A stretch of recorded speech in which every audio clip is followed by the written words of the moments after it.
प्रिय विद्यार्थियों, आज की वीडियो में सभी को नमस्ते। मैं KR मीना से आचार्य राजनीति विज्ञान, राजकीय महाविद्यालय दौसा। भारतीय राजनीति के विभिन्न मुद्दों के ऊपर हम चर्चा कर रहे हैं। पिछले 4-5 वीडियो में जातिवाद, क्षेत्रीयतावाद, वर्ग और सांप्रदायिकतावाद के ऊपर हमने गत वीडियो में चर्चा की है। आज का जो टॉपिक है, भारतीय राजनीति में भाषा। देखिए, प्रोफेसर मॉरिस जॉन्स ने शुरू में एक कोटेशन लिखा है कि क्षेत्रवाद और भाषा के सवाल भारतीय राजनीति के इतने ज्वलंत प्रश्न रहे हैं और भारत के हाल के राजनीतिक इतिहास की जो घटनाओं के साथ इनका गहरा संबंध रहा है कि अक्सर ऐसा लगता है कि राष्ट्रीय एकता की संपूर्ण समस्या है। देखिए, भारत दुनिया का एक ऐसा देश है जिसमें लोकतंत्रात्मक गणराज्य का विस्तृत रूप धारण किए हुए ये देश, इसमें असमी, बंगाली, गुजराती, हिंदी, कन्नड़, कश्मीरी, मलयालम, मराठी, उड़िया, पंजाबी, तमिल, तेलुगु, संस्कृत, उर्दू ऐसी कई भाषाएं सम्मिलित हैं।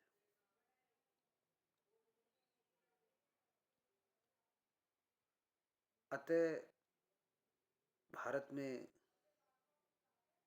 हमारा जो संविधान है वो 15 भाषाओं को स्वीकार करता है। शुरू में 14 ही भाषाएं स्वीकार की थी, लेकिन बाद में सिंधी भाषा को भी संविधान में सम्मिलित कर दिया गया और उसके बाद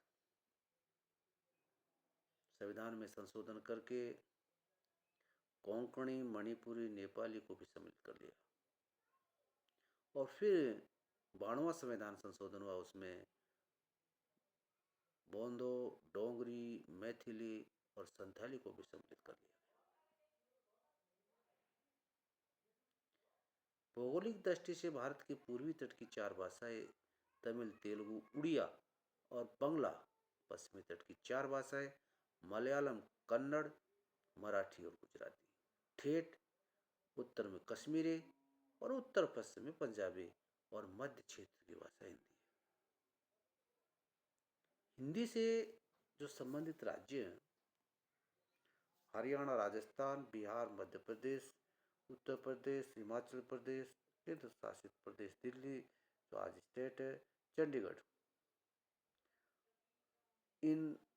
इन राज्यों में हिंदी भाषा का अधिक प्रयोग किया जाता है।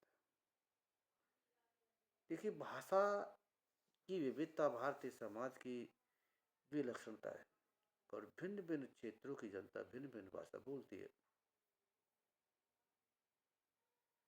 इसलिए इतनी भाषाओं का होते हुए भारत में विविधता में एकता पाई जाती है। देखिए, संविधान सभा में विचार विमर्श हुआ था इसके ऊपर काफी, और जब इस प्रश्न पर विवाद हुआ कि देश की राजभाषा क्या होगी, तो वह बहुत सी भाषा संबंधी हठधर्मी भी देखी गई और उत्तेजनापूर्ण दृश्य भी सामने आए थे। राजभाषा के रूप में किसी एक देशी भाषा को मान्यता देने की संविधान निर्माताओं की आकांक्षा राजभाषा आयोग के इन शब्दों में स्पष्ट हो जाती है कि हम देश के सांस्कृतिक जीवन की अनन्यता को दृढ़ करने वाले तत्वों की अभिव्यक्ति के लिए माध्यम की खोज करते हैं और सदियों बाद पुनः प्राप्त इस राजनीतिक एकता के साथ साथ भाषाई एकता भी हम पाना चाहते हैं। इस एकता की प्राप्ति एवं अंग्रेजी भाषा का स्थानापन्न किसी विदेशी भाषा का बनाना चाहते हैं तथा सभी प्रादेशिक भाषाओं में हिंदी को राष्ट्रभाषा इसलिए चुना गया है। इसके बोलने वालों की संख्या सबसे अधिक है।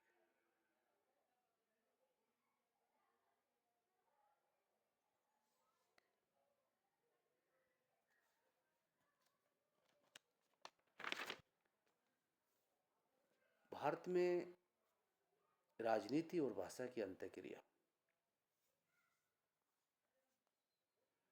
भाषा का प्रश्न राजनीतिक प्रश्न बन गया है और भाषा के आधार पर राजनीतिक दल और राजनीतिज्ञों ने जनता को उत्तेजित करने का प्रयास किया।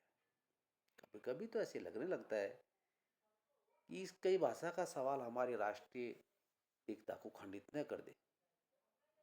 भारत की राजनीति में भाषा से जुड़ी हुई कई समस्याएं जो इस प्रकार है। हिंदी के विरोध की राजनीति। देखिए, साउथ के जितने भी स्टेट हैं वो सब हिंदी भाषा के विरोधी हैं।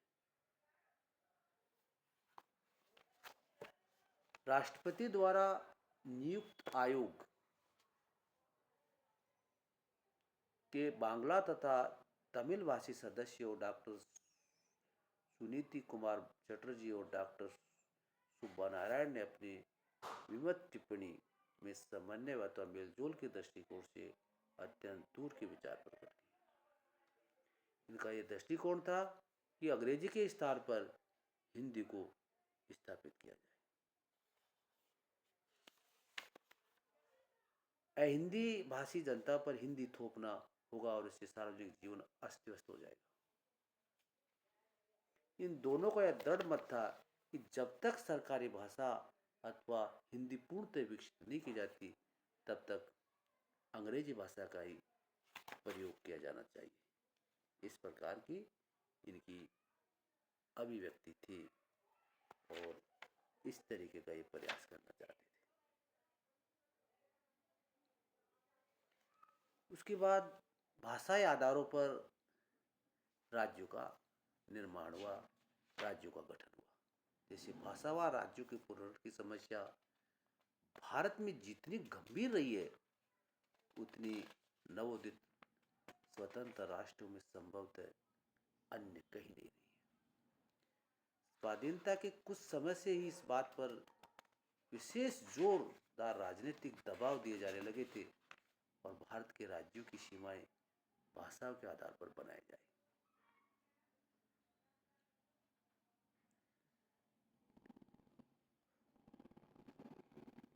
इस तरीके के विचार शुरू से ही भारतीय राजनीति में शुरू से ही इस तरीके की व्यवस्था शुरू हो गई थी। भाषाई राज्यों के विवाद। देखिए, भाषा के आधार पर राज्यों का पुनर्गठन करने से राज्यों में राजनीतिक विवाद उत्पन्न हो गए।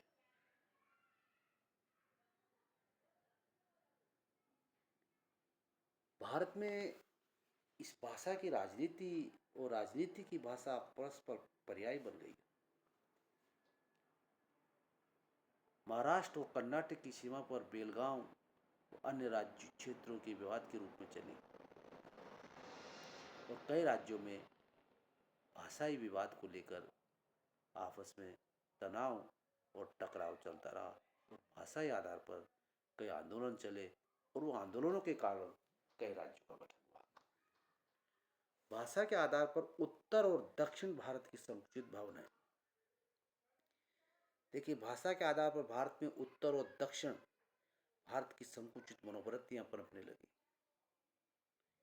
दक्षिण भारत ने हिंदी का जोरदार विरोध किया और दक्षिण भारत में हिंदी साम्राज्य के विरुद्ध जोरदार आवाजें उठी। हिंदी के उत्साही समर्थकों के लिए यह मुश्किल था कि वो चुपचाप बैठे रहे। इस प्रकार भाषा के आधार पर भारत दो टुकड़ों में विभाजित सा प्रतीत होने लगा, उत्तर भारत और दक्षिण भारत।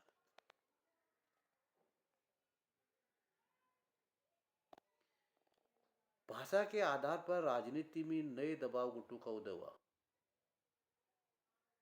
जैसे महाराष्ट्रियनों और गुजरातियों ने अपने संगठक संयुक्त महाराष्ट्र समिति और महागुजरात जनता परिषद बनाए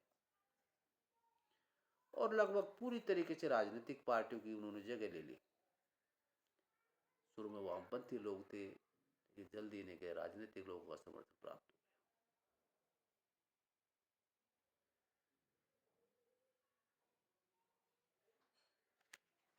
अन्य भाषाओं की मान्यता का प्रश्न।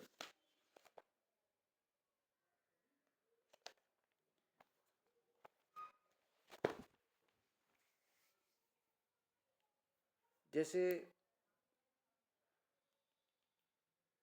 1953 में भाषाई आधार पर आंध्र प्रदेश राज्य की स्थापना किए जाने पर भाषावार राज्यों के निर्माण के विचार को बढ़ावा मिला और इस हेतु आंदोलन हो गए थे। 53 में राज्य पुनर्गठन आयोग की स्थापना हुई। 55 में अपनी रिपोर्ट दी और इन्होंने कहा कि भाषा के आधार पर राज्यों के पुनर्गठन किए जाने की सिफारिश की।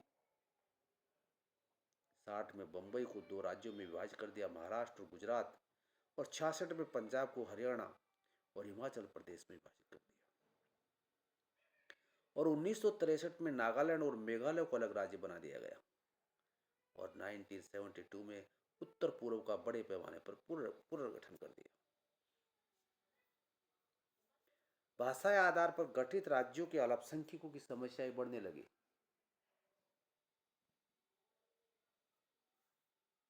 और ऐसी भाषाई अल्पसंख्यकों को दूसरे किसी राज्य में बहुसंख्यक है या तो उसी राज्य में अपनी मातृभाषा की रक्षा और विकास के लिए उत्सुक है, अथवा वे राज्यों की सीमाओं में इस प्रकार का परिवर्तन चाहते हैं जिससे मूल भाषा के राज्य के अंग बन जाए।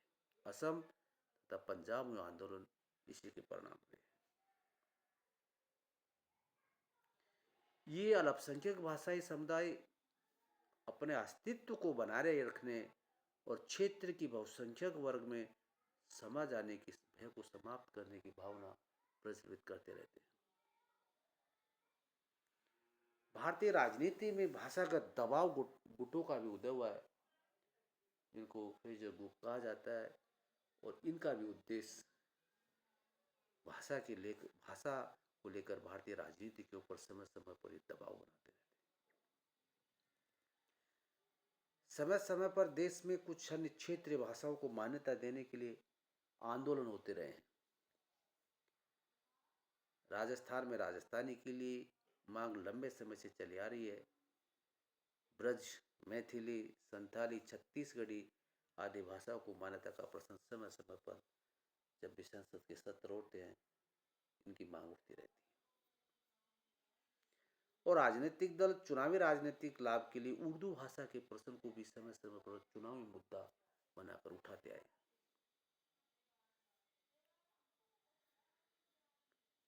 आज राज्यों में प्रादेशिक भाषा भाषियों को सरकारी और गैर सरकारी सेवाओं में भी लेने पर बल दिया जाने लगा है और ये संकीर्ण मानसिकता का परिचय है।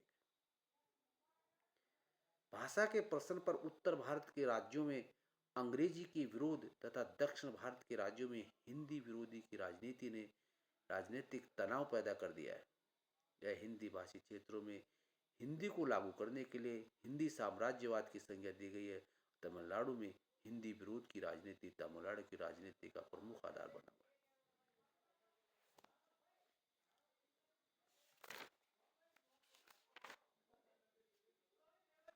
इसके आधार पर इसके बाद कई और भी पॉइंट हैं। स्थानीयता की संकीर्ण भावना का उदय, जातिगत भाषागत राजनीति के परिणामस्वरूप धरती के पुत्रों को ही अर्थात केवल उन्हीं लोगों को जो प्रादेशिक भाषा बोलते हैं सरकारी व गैर सरकारी पदों पर नियुक्ति देनी चाहिए, ये धारणा भी काफी प्रचलित हुई। महाराष्ट्र में शिवसेना ने केरल और कर्नाटक वासियों को इसलिए तंग किया गया, उनके साथ मारपीट की गई और केरल वासियों की भाषा मलयालम तथा कर्नाटक वालों की भाषा कन्नड़ थी। भाषा के आधार पर हमारे देश में समय समय पर कई राजनीतिक आंदोलन हुए। सरकार की भाषा नीति से हिंदी के समर्थकों और विरोधियों दोनों में बड़ा रोष फैला। पहले उत्तरी राज्य उत्तर प्रदेश, बिहार, मध्य प्रदेश, राजस्थान और महाराष्ट्र में अंग्रेजी विरोधी प्रदर्शन उपद्रव हुए और भीड़ ने उसमें अधिकतर छात्र होते थे। अराजकता एवं हिंसापूर्ण कृत्य हुए और 1967 में मद्रास राज्य के छात्रों ने हिंदी विरोधी आंदोलन आरंभ किए, तो शीघ्र ही आंध्र और कर्नाटक से जा पहुंचा। इस प्रकार हम ये कह सकते हैं कि भाषा विषयक तनाव ने भारत की राष्ट्रीय एकता को बहुत अधिक प्रभावित किया है। आज एक भाषाभाषी व्यक्ति अपने आप को अन्य भाषा भाषियों से भिन्न एक स्वतंत्र समुदाय मानने लगे हैं, अपने लिए एक अलग राज्य अथवा अलग प्रशासनिक इकाई की मांग करने लगे हैं। अनेक अवसरों पर राजनीतिक दलों ने भाषाई समस्या से राजनीतिक लाभ उठाने के प्रयास किए हैं और वर्तमान में भी इस प्रकार की प्रवृत्ति भारतीय राजनीति में देखी जा रही है। चुनाव के समय राजनीतिक दल उनके नेता द्वारा दक्षिण के लोगों को आश्वासन दिया जाता है कि जब तक वे न चाहे तब तक समस्त भारत में हिंदी को राजभाषा के रूप में नहीं अपनाया जाएगा।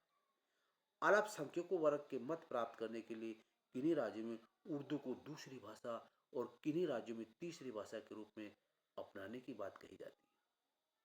वर्तमान शासक दल इस प्रकार के आश्वासन देने में किसी अन्य दल से पीछे नहीं है और ये आश्वासन तात्कालिक राजनीतिक लाभ भले ही प्रदान करते हों, इन्होंने भाषा समस्या को सुलझाने के बजाय उसमें जटिलता उत्पन्न करने का ही कार्य किया है। हिंदी को भारतीय संघ की राजभाषा के रूप में अपनाया जाना है, इस पर दो मत नहीं हो सकते और न होने चाहिए। आवश्यकता आज इस बात की है कि विविध राजनीतिक दल भाषाओं और क्षेत्रों के प्रतिनिधियों का व्यापक आधार एक गोलमेज सम्मेलन बुलाकर शांत वातावरण में भाषा समस्या पर आवश्यक गंभीरता के साथ विचार किया जाए और इसके बारे में अंतिम निर्णय लिया जाए। तभी भारत राष्ट्र की एकता, अखंडता और शिक्षा व्यवस्था के हितों में भाषा के प्रश्न को दलीय राजनीति से अलग रखा जा सकता है। इस समस्या को सुलझाने के लिए केंद्र सरकार ने 1957 में राजभाषा आयोग गठित किया। 1961 में राष्ट्रीय एकीकरण सम्मेलन हुआ और त्रिभाषा फार्मूला की सिफारिश की गई। 1966 में कोठारी आयोग के सुझाव के आधार पर संशोधित राजभाषा कानून पारित किया गया।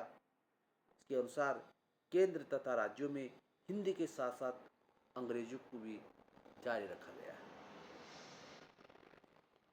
भाषा समस्या के समाधान के कुछ तथ्य के ऊपर हम चर्चा करेंगे। ऐतिहासिक तथ्यों और आंकड़ों से स्पष्ट हो चुका है कि इस देश की राजभाषा और संपर्क भाषा हिंदी ही हो सकती है। हिंदी भाषी प्रदेशों को इन तथ्यों को स्वीकार करने के लिए प्रेरित करना चाहिए, तभी हमारे देश की राष्ट्रीय एकता और अखंडता स्थापित हो सकती है।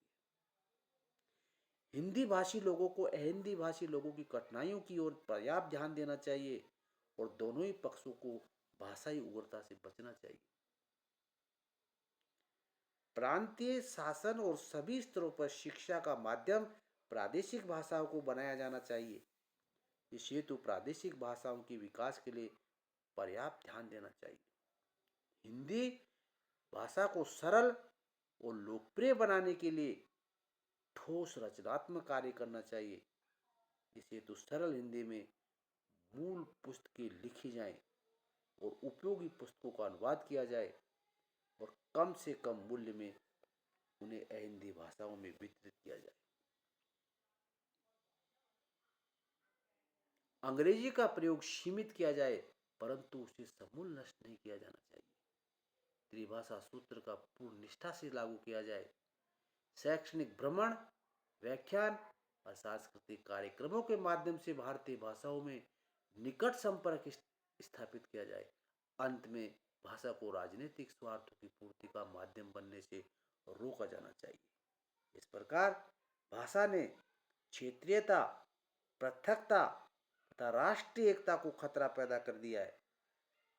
दक्षिण में हिंदी विरोध की राजनीति जबरदस्त हावी होती जा रही है।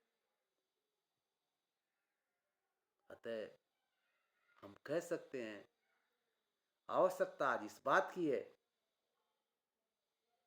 कि सभी राजनीतिक दल और अन्य संबंधित पक्ष इस संबंध में संतुलित और संयमित दृष्टिकोण अपनाएं, तभी भारतीय राजनीति से भाषावाद की समस्या का समाधान हो सकता है। प्रिय विद्यार्थियों, आप सभी को बहुत धन्यवाद।